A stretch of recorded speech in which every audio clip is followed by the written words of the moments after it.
மார்கழி மாதத்திற்கு உண்டான ஒரு தனிச்சிறப்பு. நாம் அனைவரும் கேட்டிருந்த ஒரு விஷயம், பகவான் ஸ்ரீமன் நாராயணனே மாதங்களில் நான் மார்கழி என்று கூறியுள்ளதாக ஒரு தகவல் உண்டு. பகவானுக்கு மிகவும் உகந்த, மனதிற்கு இனிய, பிடித்த மாதமானது மார்கழி என்று. இத்துடன் சேர்த்து கூடுதலாக நான் கேட்டிருந்த ஒரு விஷயத்தை பகிர்ந்து கொள்ள வேண்டிய இந்த பதிவு. அதாவது மார்கழி மாதத்திற்கு என்ன ஒரு தனிச்சிறப்பு என்றால், பகவானுடைய கணக்கில் ஒரு ஆண்டுக்கு 12 மாதங்கள் என்பது ஒவ்வொரு மாதமும் 2 மணி நேர அளவை குறிக்கிறது.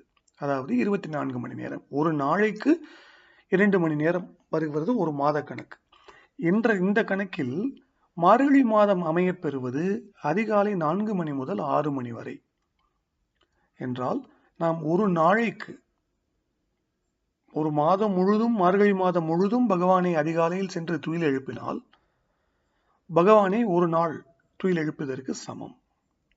இதற்காகவே இந்த ஆண்டு மாத கணக்கின் விகித கூற்றின்படி மாதம் முழுவதும் பகவானை தரிசித்து அவர் அருள் பெற்று நாம் அவரை துயில் எழுப்பினால் அவர் ஒரு நாளைக்கு துயில் எழுப்பியதாக சமம். எனவேதான் மார்கழி மாதத்திற்கு உண்டான இந்த ஒரு சிறப்பு. நன்றி.